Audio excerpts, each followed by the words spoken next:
नमस्कार, आप लोगों का स्वागत है हमारे YouTube चैनल शिक्षा सबको में। हम लोग उच्चतर माध्यमिक कक्षा यानी कि इंटरमीडिएट का व्यवसाय अध्ययन विषय पढ़ रहे हैं। इस विषय के वीडियो को प्रारंभ करने से पहले मैं आप लोग को चाहूँगा कि अगर आप लोगों को हमारा चैनल अच्छा लगा तो आप हमारे चैनल को सब्सक्राइब कीजिए, हमारी वीडियोस को लाइक कीजिए और साथ-साथ नोटिफिकेशन जो बेल आइकन होता है इसको भी दबाइए ताकि आपको हमारी वीडियोस का नोटिफिकेशन मिलता रहे। ठीक है? और आप लोगों के साथ मैं अपना व्हाट्सएप नंबर भी शेयर करूंगा जो कि है 7895860757 और हमारा इंस्टाग्राम आईडी जो कि है शिक्षा सबको। तो इन सब माध्यमों से आप हमको मैसेज के द्वारा संपर्क कर सकते हैं। हम आपकी जो भी परेशानी होगी उसको सॉल्व करने की पूरी कोशिश करेंगे और साथ में आप लोगों से एक बार फिर वो अनुरोध रहेगा कि आप लोग अपने जानने वाले अपने दोस्त जो कि किसी भी हिंदी माध्यम के बोर्ड से पढ़ रहे हों उनके साथ हमारे इन वीडियोस को और हमारे चैनल को जरूर शेयर कीजिए। हम लोगों ने मॉड्यूल 5 प्रबंध के कार्य जो मॉड्यूल है इसको पूरा समाप्त कर लिया है। इसके अंतर्गत हमने 4 अध्याय पढ़े जो कि कौन से थे? पाठ 11 योजना और संगठन, पाठ 12 नियुक्तिकरण, पाठ 13 निदेशन और पाठ 4 समन्वय एवं नियंत्रण।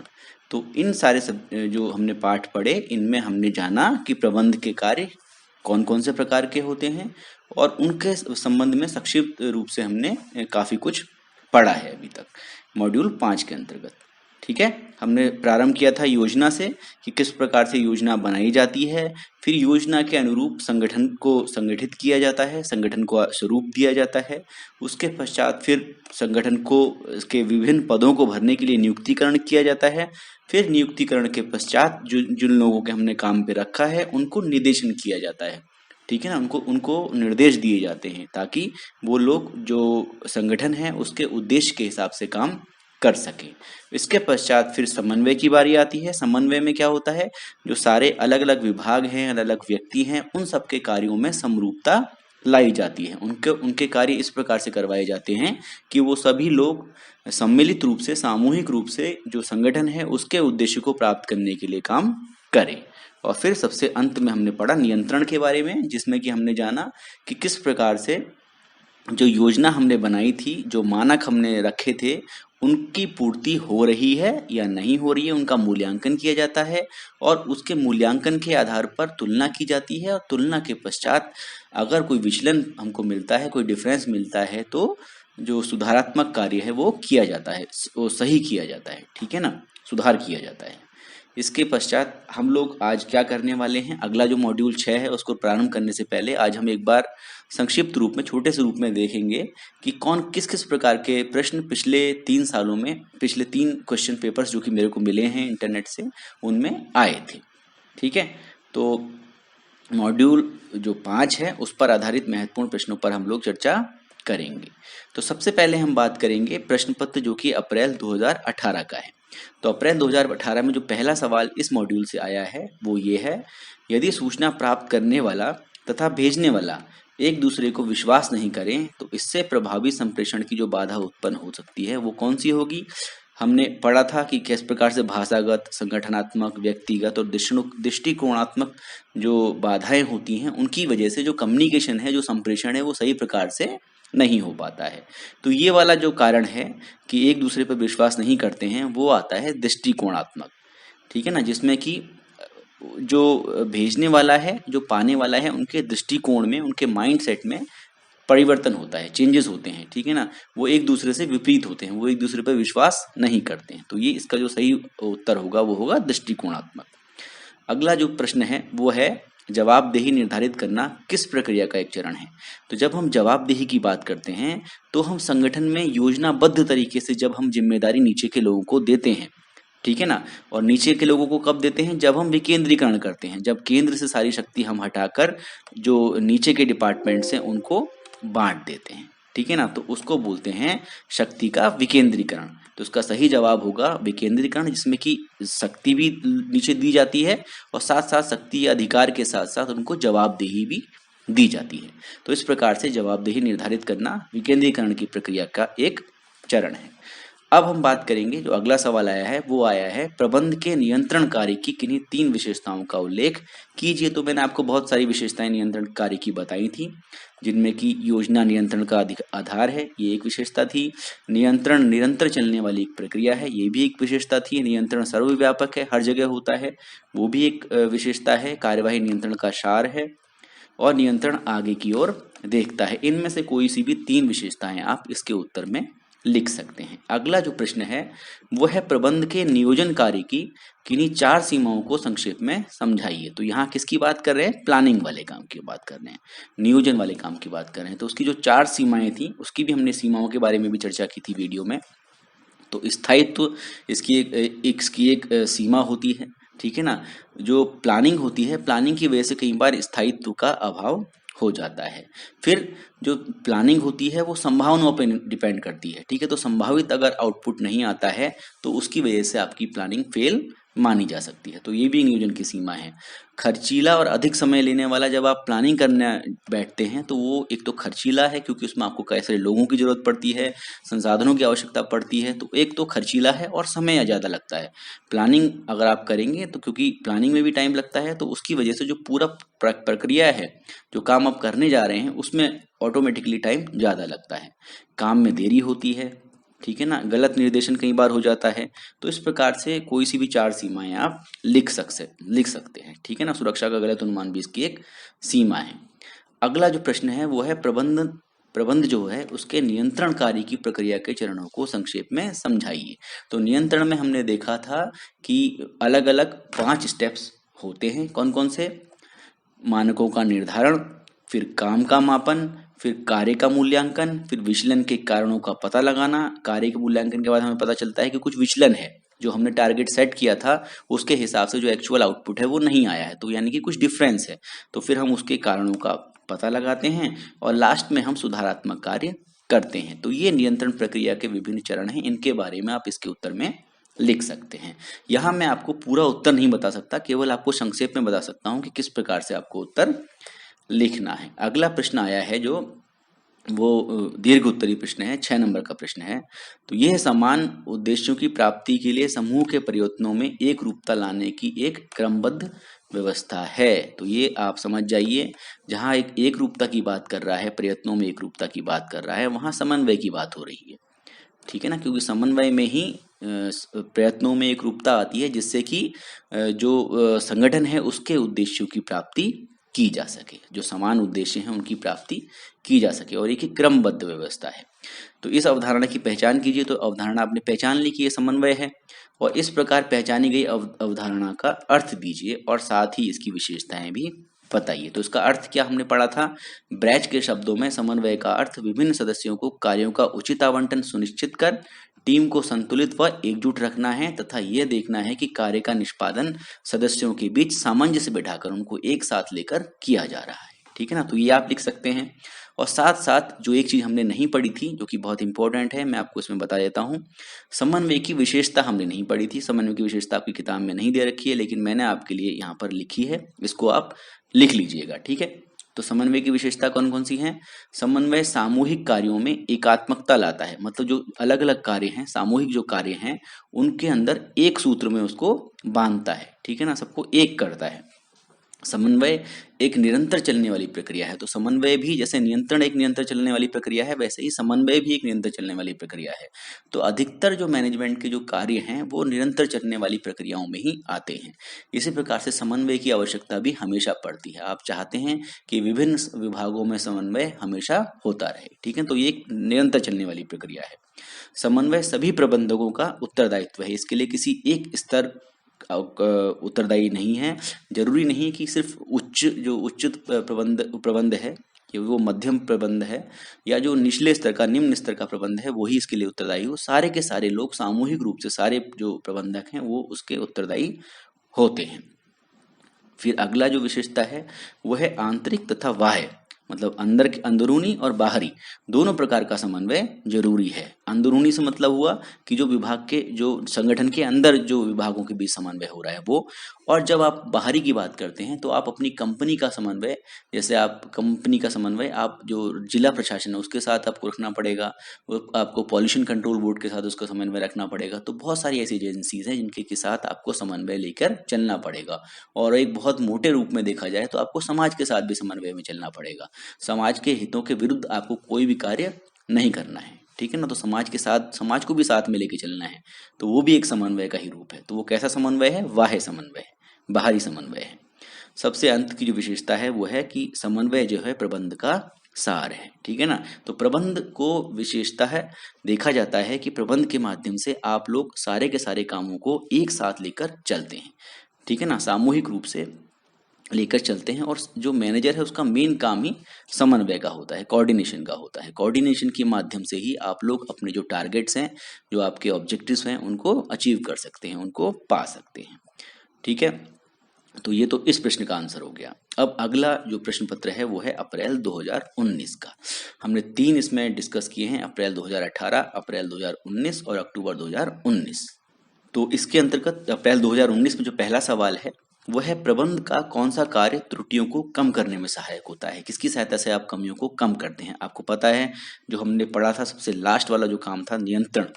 नियंत्रण के माध्यम से आप देखते हैं कि जो आपने मानक सेट किए थे उसके हिसाब से काम हो रहा है या नहीं हो रहा है, और नहीं हो रहा होता है तो आप सुधारात्मक कार्य करके जो कमियां हैं उसको दूर करते हैं। तो उसकी सहायता से आप जो एरर्स हैं, जो त्रुटियां हैं, उनको कम करते हैं। अगला है गलत अनुवाद से संप्रेषण के किस प्रकार की बाधा उत्पन्न होती है? तो गलत अनुवाद, जो अनुवाद है वो किससे संबंधित होता है? भाषा से। तो इससे जो भाषा, जो बाधा उत्पन्न होगी वो होगी भाषागत, ठीक है। जो गलत अनुवाद से जो बाधा उत्पन्न होती है वो भाषागत वाली बाधाओं में आती है, ठीक है। अगला एक सवाल है कि किरण एक गारमेंट उत्पादन कंपनी, मतलब जहाँ कपड़े बनते हैं, उसमें दर्जी का कार्य करती है। उसके पर्यवेक्षक मोहन ने उसके लिए एक दिन में 15 पैजामे का लक्ष्य निर्धारित किया, ठीक है। दिन के अंत में पर्यवेक्षक ने, उसके सुपरवाइजर ने पैजामों की गिनती की और पाया कि किरण ने केवल 13 पैजामे ही सिले हैं। तो नियंत्रण प्रक्रिया के उन चरणों की पहचान कीजिए जिनका निष्पादन किरण के पर्यवेक्षक मोहन द्वारा किया गया है। तो इसके द्वारा क्या क्या किया गया है? सबसे पहले लक्ष्यों का निर्धारण उसने कर दिया था। उसके बाद उसने फिर क्या किया? उसने जो देखा कि मापन किया, फिर उसके बाद उसने मूल्यांकन किया 3 नंबर पे, और 4थे नंबर पे उसने दोनों को तुलना करी, ठीक है ना। तो ये 3 उसने चरण पूरे कर दिए हैं। और चौथा चरण क्या होगा? चौथे चरण में वो देखेगा कि कारण क्या है, ठीक है ना। तो उसके द्वारा निष्पादित किए जाने वाले अगले चरण को संक्षेप में समझाइए। तो उसने जो अभी तक कर दिया है वो 3 कर दिए हैं, अच्छी तरीके से समझ लीजिएगा। एक बार फिर देख लीजिएगा कि नियंत्रण में कौन कौन से स्टेप्स होते हैं। उसने सबसे पहले टारगेट यानी कि लक्ष्य को निर्धारित कर दिया था 15 पैजामे। फिर उसने मूल्यांकन किया, मूल्यांकन में उसने पाया कि 13 पैजामे उसने सिले हैं, तो ये भी हो गया, ये दूसरा स्टेप हो गया मूल्यांकन का। तीसरा स्टेप होता है तुलना का, तो उसने तुलना भी कर ली, ठीक है ना। उसने उसने तुलना अभी इसमें नहीं की है, हाँ बिल्कुल सही, इसमें तुलना नहीं की, क्योंकि उसने सिर्फ अभी गिना है कि 13 पैजामे उसने सिले हैं। तो अगले में वो तुलना करेगा, उसके बाद जो कारण है विचलन का वो जानेगा, और उसके बाद सुधारात्मक कार्रवाई करेगा। तो उसने 2 चरण पूरे कर लिए हैं और 3 चरण उसके करने भी बाकी है, ठीक है। तो आप इसके साथ से समझ गए होंगे, ठीक है। तो ये बेसिकली नियंत्रण वाली प्रक्रिया का एक हिस्सा है, एक अच्छा सा एग्जाम्पल इसमें दिया हुआ है। अगला जो सवाल आया था वो है संगठन प्रक्रिया के चरणों का संक्षेप में वर्णन कीजिए। तो संगठन की प्रक्रिया को आपको चरणों में समझाना है कि कौन कौन से चरण संगठन की प्रक्रिया में होते हैं। तो जो हमने पढ़ा था, सबसे पहले गतिविधियों की पहचान की जाती है, एक्टिविटीज को देखा जाता है कि कौन कौन से काम हमारे यहाँ होते हैं, फिर गतिविधियों का आप समूह बना लेते हैं। जो एक जैसी गतिविधियां हैं उनको एक समूह में ले लेते हैं। जैसे जो वित्त वाली से संबंधित सारी गतिविधियां आप वित्त में रख लेंगे, जो वित्त विभाग बना देंगे एक अलग से। फिर उसकी जिम्मेदारी का निर्धारण कर देंगे, फिर साथ में उसको अधिकार दे देंगे, अधिकारों का बंटवारा कर देंगे, और सबसे लास्ट में वित्त का और जो डिपार्टमेंट्स आपने दूसरे बनाए हैं उनके साथ संबंध स्थापित कर देंगे, ठीक है ना। और साथ में जो वित्त के अंदर जो कर्मचारी हैं उनके भी आपस में जो संबंध है वो स्थापित कर देंगे कि कौन किसको रिपोर्ट करेगा, कौन किसको रिपोर्ट करेगा, ठीक है ना। तो बाहरी और अंदरूनी रूप से दोनों प्रकार के आप संबंध स्थापित कर देंगे। तो ये होती है संगठन की प्रक्रिया। इसका उत्तर आप लिख सकते हैं। अब अगला सवाल है अप्रैल 2019 का ही कि नियोजन उद्देश्यपूर्ण तरीके से ये निर्णय लेना कि क्या करना है तथा कैसे करना है। ठीक है ना, नियोजन के अंदर क्या होता है, उद्देश्यपूर्ण तरीके से निर्णय लेते हैं कि क्या करना है और कैसे करना है, प्लानिंग में यही होता है। तो इस कथन के प्रकाश में नियोजन की किन्हीं 4 विशेषताओं को संक्षेप में समझाइए। तो आपको रखना है हाईलाइट में इस स्टेटमेंट को और साथ में आपको नियोजन की 4 विशेषताओं को बताना है। ठीक है ना, तो सिंपल ही है, आपको पता है कि नियोजन की क्या क्या विशेषताएं होती है। नियोजन प्रबंध का प्राथमिक कार्य है, लक्ष्य की ओर उन्मुख है, प्रबंध के हर स्तर और कार्रवाई क्षेत्र में अपेक्षित है, हमेशा भविष्य की ओर देखता है, एक बुद्धिमत्तापूर्ण कार्य है मतलब होशियारी से किया जाता है, एक कंटिन्यूअस प्रोसेस है यानी कि सतत प्रक्रिया है। तो ये सारे जो लक्षण हैं इनमें से कोई 4 लक्षण आप इस स्टेटमेंट के उसमें बता देंगे। ठीक है ना, तो नियोजन उद्देश्यपूर्ण तरीके से निर्णय लेना है कि क्या करना है और कैसा करना है। तो बुद्धिमत्तापूर्ण कार्य भी होगा तभी वो देख पाएगा। फिर भविष्योन्मुखी है क्योंकि वो भविष्य की बात करता है। तो इसमें से आप कोई से भी 4 जो लक्षण हैं, 4 विशेषताएं हैं वो बता सकते हैं। ठीक है ना, और दूसरा जो सवाल है वो है निर्देशन का क्या अर्थ है। निर्देशन का अर्थ है क्रियाशील प्रबंध, मतलब प्रबंध, ऐसा प्रबंध जो कि एक्शन में है, जो कि काम कर रहा है। क्या आप इससे सहमत हैं? बिल्कुल सहमत हैं, क्योंकि निर्देशन के अंदर आपने देखा है कि किस प्रकार से संप्रेषण हो गया, मोटिवेशन हो गया, मतलब अभिप्रेरण करना, संप्रेषण करना, ये सारी की सारी क्रियाएं की जाती हैं। तो इससे पता चलता है कि मैनेजमेंट कितना काम कर रहा है। तो अपने उत्तर के पक्ष में कोई 5 कारण दीजिए। तो निर्देशन के महत्व के अंदर का आप ये चीजें बता सकते हैं। निर्देशन का जो महत्व हमने पढ़ा था, जैसे कि ये अधीनस्थों को दिए गए कार्य को ठीक ढंग से और समय पर पूरा करने का मार्गदर्शन देता है। तो इसमें भी एक प्रकार से काम है, क्या क्रिया हो रही है, मार्गदर्शन कर रहा है। तो मैनेजमेंट काम कर रहा है, मैनेजमेंट क्या काम कर रहा है, मार्गदर्शन का काम कर रहा है। यह अधीनस्थों को कार्य को ठीक प्रकार से पूरा करने और श्रेष्ठतम परिणाम प्राप्त करने के लिए अभिप्रेरित करता है, मोटिवेट करता है, ये भी एक काम है। तो यहाँ पर भी मैनेजमेंट आपको एक्शन में दिख रहा है। ठीक है, मैनेजमेंट क्रियाशील है, प्रबंध क्रियाशील है। यह अनुशासन बनाए रखता है, तो यहाँ पर भी आपको क्रिया दिख रही है, प्रबंध एक काम कर रहा है। फिर निर्देशन में पर्यवेक्षण भी सम्मिलित है, सुपरविजन सम्मिलित है, यहाँ पर भी एक काम है। ये सुनिश्चित करता है कि काम को आदेशों और दिशा निर्देश के अनुसार पूरा किया जाए, तो यहाँ पर भी एक कंडीशन है। तो निर्देशन विभिन्न क्रियाओं में तथा व्यक्तिगत एवं संगठन के उद्देश्यों में परस्पर समन्वय में सहायक होता है। यहाँ पर भी वो सहायक के रूप में काम कर रहा है। तो कुल मिला के जो मैनेजमेंट को एक्शन में दिखाना है अगर आपको, तो आप दिखा सकते हो कि निर्देशन के अंतर्गत वो कितना काम करता है। ठीक है ना, निर्देशन के सारे काम अपने आप में मैनेजमेंट को क्रियाशील दिखाते हैं। तो आप इसका उत्तर दे सकते हैं। और लास्ट में एक और भी पॉइंट है कि निर्देशन में लीडरशिप भी शामिल है, नेतृत्व भी शामिल है, जो कार्य के लिए उचित वातावरण का निर्माण करता है और आपसी सहयोग की भावना को उत्पन्न करने में सहायक होता है। तो इतने सारे काम निर्देशन के अंतर्गत आप ये प्रूव करने के लिए कर सकते हैं, दिखा सकते हैं कि देखिए भाई कि मैनेजमेंट कितना क्रियाशील है, जो मैनेजमेंट है वो कितना एक्टिव है। अब हम बात करेंगे अक्टूबर 2019 के सवालों की। अक्टूबर 2019 का जो प्रश्न पत्र था उसमें पहला सवाल जो इस मॉड्यूल से आया है, मॉड्यूल 5 से, वो है नियोजन जो किसी भी प्रकार के कार्य के निष्पादन के एक निश्चित क्रम का निर्धारण करती है, यह नियोजन कौन सा प्रकार है। तो काम के निष्पादन के एक निश्चित क्रम की आप बात कर रहे हैं, तो आप कार्य प्रणाली की बात कर रहे हैं। कार्य प्रणाली के अंतर्गत दिया होता है कि कार्य को किस किस प्रकार से किया जाना है, किस किस क्रम में काम को किया जाना है। ठीक है ना, तो ये निश्चित क्रम का निर्धारण कौन करती है, कार्य प्रणाली करती है। अगला सवाल है किसी संगठन का नियंत्रण कार्य कौन सा होता है।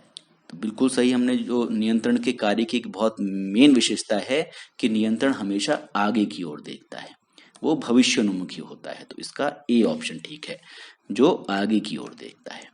ठीक है, अगला सवाल है क्या अधिभार मतलब ओवरलोड, ठीक है ना, जिसके पास ज्यादा काम हो, वर्कलोड ज्यादा है, क्या अधिभार लिए हुए प्रबंधक कार्यभार को कम करने के लिए अधीनस्थों से सहायता ले सकता है। बिल्कुल ले सकता है। अगर एक मैनेजर है, उसके पास ज्यादा काम है और उसके नीचे कुछ लोग हैं, सबऑर्डिनेट्स हैं, तो वो उनको अपना काम ट्रांसफर कर सकता है, जिसको अंतरण बोलते हैं। तो बिल्कुल इसका पहला जवाब हो जाएगा कि वो बिल्कुल सहायता ले सकता है। किस प्रकार से लेता है, अंतरण की सहायता से ले सकता है। ठीक है ना, जिसमें वो क्या करेगा, अपने जो काम है वो दूसरों को दे देगा, डेलीगेट कर देगा। ठीक है, अंतरण कर देगा, ट्रांसफर कर देगा, डेलीगेट कर देगा। तो इस प्रकार से आप इसमें अंतरण वाली चीज समझा सकते हैं, बहुत ईजी है। अगला सवाल है नियुक्तिकरण का महत्व बताइए। हमें पता है नियुक्तिकरण में क्या होता है, आप जो आपके यहाँ पोस्ट हैं उसके हिसाब से आदमियों की नियुक्ति, मानव संसाधनों की नियुक्ति उस पर करते हैं। तो नियुक्तिकरण के अंदर ये होता है, तो उसका महत्व क्या है, इसके महत्व के कोई 4 बिंदु आपको लिखने हैं। बहुत ईजी है। नियुक्तिकरण का महत्व हमने आपको पढ़ाया था। पहला महत्व है उचित समय पर उचित पद के लिए उचित लोगों को प्राप्त करने में इससे सहायता मिलती है। ऐसे ही इससे उत्पादकता में सुधार होता है, जो संगठन की प्रोडक्टिविटी है वो बढ़ती है। इससे कर्मचारियों को कार्य संतुष्टि मिलती है और उनका मनोबल ऊंचा उठता है, वो ज़्यादा प्रेरित होते हैं करने के लिए काम। नियुक्तिकरण से संस्था में अच्छा वातावरण बना रहता है। ठीक है ना। तो ये जो 4 रीजन हैं आप लिख सकते हैं, 4 नियुक्तिकरण के महत्व लिख सकते हैं। अगला जो प्रश्न है वो है समन्वय की किन्हीं 5 विशेषताओं का वर्णन कीजिए। ये भी बहुत इजी है।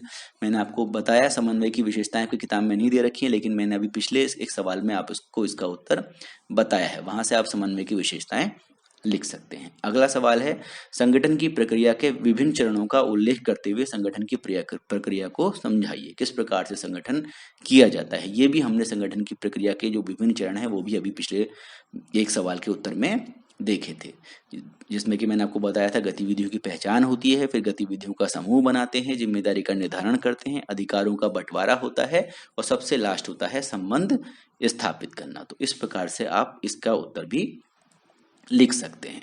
अब हम सबसे लास्ट सवाल पर आ गए हैं। अक्टूबर 2019 का ही सवाल है, ये दीर्घ उत्तरी सवाल है 6 नंबर का।